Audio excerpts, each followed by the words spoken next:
hindi ko maintindihan sa nagreklamo, dati siyang naging upper chairman, alam niya ang patakaran at alam niya ang ika nga proseso ng budget.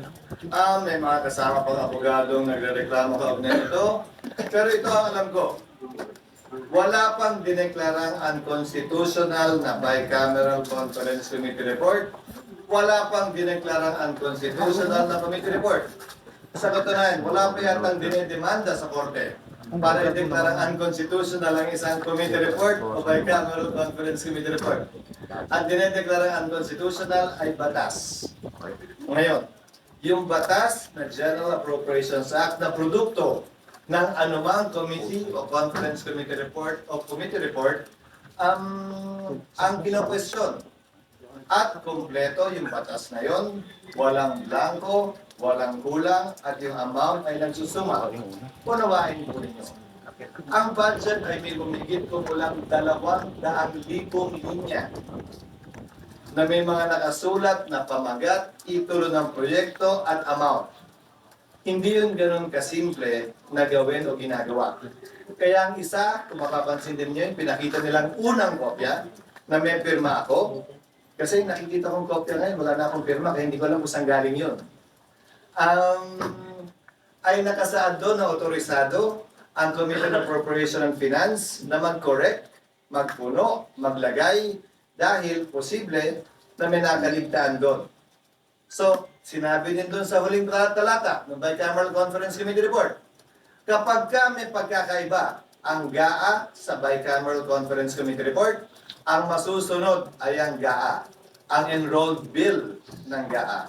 Kung babalik tanawan naman natin, ang mga naging desisyon ng Korte Suprema, ang pinagpipilian lamang ng Korte Suprema kung sakasakali may pagkakaiba, kaugnay sa isang panukalang batas, ay ang journal entry rule na tinatawag o yung pinasok sa journal base sa debate ng Kamara at ng Senado o yung enrolled bill. Ito yung pinirmahan ng Speaker, Senate President, Secretary General ng House, Secretary General ng Senado at ng Pangulo. Ayon sa Korte Suprema natin, sa mahaba at marami ng desisyon, ang susundan at sinusunod, kaya yun yung nakalagay sa Bicameral Conference Committee Report, ay yung enrolled bill.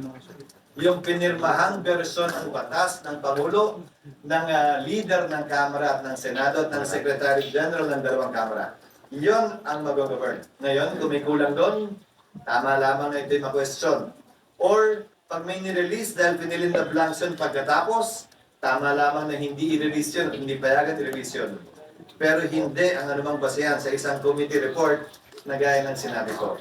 Alam naman yan, nung kongresista nagre-reklamo at nagsasaad ng mga punto niya kaugnay sa bagay na ito.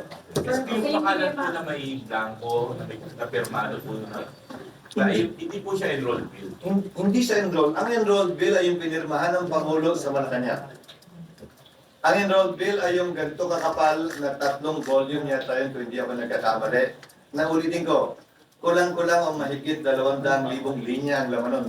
Na ganito pa kaliliit yung pakikita naman kahit walang microscope. SP, dun sa pinirmahan niyo, walang blanco. Wala. Salita niyo po, ano po yun? Ano po yung documented? Hindi ko alam. So ulitin ko siya yung naglabas, siya yung nagpapaliwanag. Ito daw lang hindi ko alam kung ano yung kanyang sinasaad at sinasabi. Pero ulitin ko, ano man yung pinapakita niyang committee report o di yung bicameral committee conference report, yung pinorward lang sa akin ng isang kasamahan natin sa media, hindi ko nakikita yung pirma ko doon. So hindi ko alam kung ano yun. Pero kung ano man yun, ulitin ko, ang basehan ng importante at ang masusunod at ang pwedeng ideklarang unconstitutional at illegal ay batas. Hindi po batas ang BICAM. Hindi batas ang committee report. Ang batas ay yung pinirmahan na enrolled bill, enrolled copy ng bill ng Pangulo. Iyon ang pwedeng questionan. Dahil sa tinigal-tagal ko, abogado, wala pa yata ako nabalita ang pinadeklarang illegal at unconstitutional na committee report. Kanina nga lang, hindi ba? May substitute committee report pa nga, yung isa sa mga controversial na bill ngayon. Pwede naman kasing palitan yon, punuan, amyendahan, dahil hindi pa naman talaga pinalito. So what would be the motive? Palapit ng eleksyon, ang kulay politika ay masyadong matingkad sa ngayon. At siguro sa mga susunod na araw, huwag na tayo magulat sa mga dagdag pang mga kwento, atake o pagpula tulad nito dahil tila naglinyahan na sila sa buhangin kung sino ang sa kaliwa, sino ang sa kanan, sino ang sa pula at sino sa puti. Tama, biglang kayo naman yung naubusin ngayon. Kasi sabi mo na parang wala namang na-declare na committee report ang pagtutos na. Are we saying na parang wala namang sense na magreklamo kung wala Kaya sa totoo lang, Becky, hindi sa iniiwasan ko, marami lang talaga ibang trabaho at maraming mas mahalagang bagay na dapat tugunan ng pansin. At hinahayaan ko sana ito dahil para sa akin niya, sabihin na natin kunwari lang, di ba, na lahat ng sinabi niya totoo na hindi ko kinoconsider sa kanya. Anong po-question niya sa korte? Anong illegal, anong bawal? Dahil sa dulo, ang tanong, yung GAA ba, yung General Appropriations Act ba, yung enrolled bill ba, may blanco ba? Hindi tama na mag-akusang may blank check na binigay ang Kongreso. Mali yun. Kasi nungalingan yun at hindi totoo yun.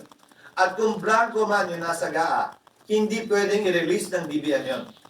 Hindi pwedeng i-release ng National Treasury yun. Kung may typographical error sa enrolled bill, na let's say may blankong linya doon, na sinabi Project ABCDE, o kalye, o road ABCDE na walang amount, hindi pwedeng releasean yun at sulatan ng amount na kahit sino man yun. Hindi na kailangan nagdeklara pang unconstitutional yun, i-consider ang error yun, at hindi pwedeng release. Kung gusto nila mag-aksaya ng panahon para magsampa ng kaso sa korte, malaya silang pwedeng gawin yon. Pero hindi ko, sa panig at parte namin, meron na lamang kaming naiiwan kabilang ang araw na ito na 1, 2, 3, 4, 5, 6, 13 session days, tama? Kabilang ito. Sorry, 12 session days, kabilang ito. Minus yun ang Chinese New Year. Sa 12 session days, mas pagtutuon na namin ng pansin ang mga panukalang batas na sana'y mahabol pa namin sa ika-11 na Kongreso na mas mapakinabangan ng ating mga kababayan na siyang pinututuon na namin ng pansin. Dito sa 197, anong effect nung... Ano yung 197? Yung teenage pregnancy. Ah. Anong effect nung withdrawal doon sa... Kasi nag-file nila ng substitute ngayon. Ano magiging effect? Natanong niyo ko nung una kaugnay nito kung pabor ako o kontra. Ang sabi ko ay sa kasalukuyang version, kontra ako. Pero sabi ko din, kung naipaliwanag at nai-distribute yung aming sagot, ito'y sumasailalim pa sa kasalukuyan sa proseso ng legislasyon. It's still subject to the procedure of legislation, the rigors of legislation, which among others include debate, interpellation, and amendment. Come again, sir.